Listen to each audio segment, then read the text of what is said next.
Assalamualaikum warahmatullahi wabarakatuh. Halo sahabat semua. Kami dari salah satu sangga atau regu gugus depan Sabilul Muttaqin, Pulau Sadulang Besar, Desa Sadulang, Kecamatan Sapeken, Kabupaten Sumeneb, Provinsi Jawa Timur, mempersembahkan liputan mengenai proses budidaya rumput laut mulai dari tahap penanaman hingga proses panen dan pasca panen. Dokumentasi ini kami hadirkan sebagai bentuk pembelajaran kepedulian terhadap potensi daerah, serta apresiasi kepada para petani rumput laut yang telah menjadi penggerak ekonomi masyarakat pesisir. Budidaya rumput laut diawali dengan persiapan alat dan bahan. Para petani menyiapkan tali budidaya sekitar 25 meter yang akan digunakan sebagai tempat mengikat bibit rumput laut. Pada beberapa bagian tali dipasang potongan styrofoam yang berfungsi sebagai pelampung sehingga tali tetap mengapung di permukaan laut. Rangkaian tali budidaya ini dikenal oleh para petani dengan sebutan lapangan.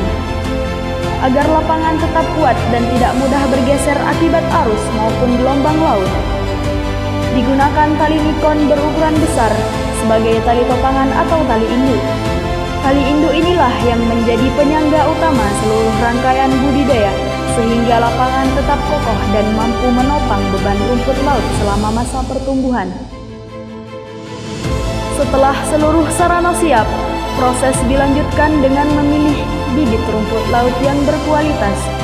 Bibit dipilih dari tanam yang sehat, segar, bebas dari hama dan penyakit, serta memiliki pertumbuhan yang baik agar menghasilkan panen yang maksimal.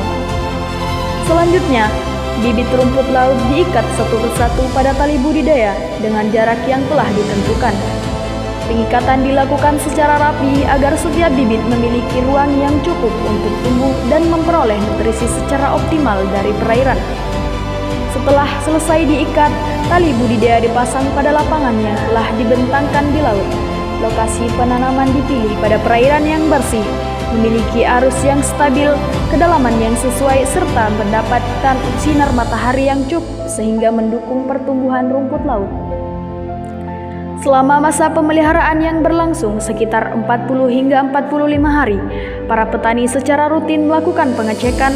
Mereka membersihkan rumput laut dari lumut, sampah, dan organisme pengganggu yang dapat menghambat pertumbuhan. Selain itu, kondisi tali, styrofoam pelampung, serta tali induk juga diperiksa secara berkala agar tetap kuat menghadapi arus dan perubahan cuaca. Ketika rumput laut telah mencapai ukuran yang optimal, berwarna cerah, dan tumbuh dengan baik, tibalah saatnya proses penanaman. Panen dilakukan secara hati-hati dengan mengangkat tali budidaya dari laut. Kemudian memisahkan rumput laut dari tali pengikat. Sebagai hasil panen dipilih kembali sebagai bibit untuk musim tanam berikutnya. Sedangkan sisanya dipersiapkan untuk proses pasca panen. Tahap pasca panen dimulai dengan pencucian untuk menghilangkan pasir dan kotoran yang menempel. Setelah bersih, rumput laut dijemur di bawah sinar matahari hingga kadar airnya sesuai.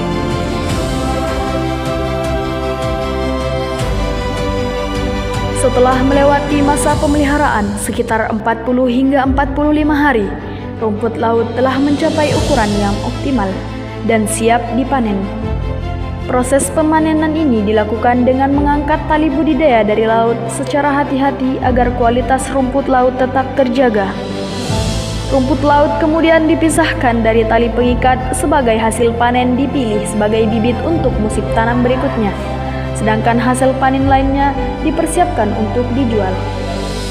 Sebelum dipisahkan, rumput laut dimasukkan ke dalam jaring yang terbuat dari anyaman tali. Masyarakat Pulau Sadulang Besar menyebut jaring tersebut dengan nama bondre. Penggunaan bondre memudahkan petani dalam mengangkut sekaligus menimbang hasil panen.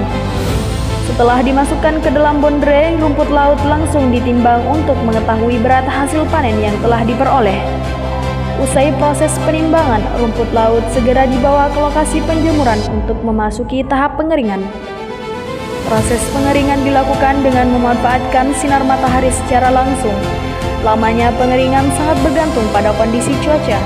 Apabila cuaca cerah dan tidak turun hujan, rumput laut umumnya akan kering dalam waktu sekitar 5 hari. Namun apabila cuaca sedang kurang baik atau hujan sering turun, proses pengeringan akan membutuhkan waktu yang lebih lama. hingga kadar air benar-benar berkurang sesuai standar kualitas. Setelah rumput laut benar-benar kering, hasil panen disortir berdasarkan kualitasnya, kemudian dikemas untuk dipasarkan kepada pengepul maupun industri pengolahan. Dari sinilah rumput laut akan diolah menjadi berbagai produk sebagai bahan pangan, kosmetik, obat-obatan, serta sebagai kebutuhan industri lainnya. Melalui kerja keras, ketekunan, dan pengalaman para petani, budidaya rumput laut tidak hanya menjadi mata pencaharian utama masyarakat Pulau Sadulang Besar, tetapi juga menjadi salah satu potensi unggulan yang mampu menggerakkan perekonomian dan meningkatkan kesejahteraan masyarakat.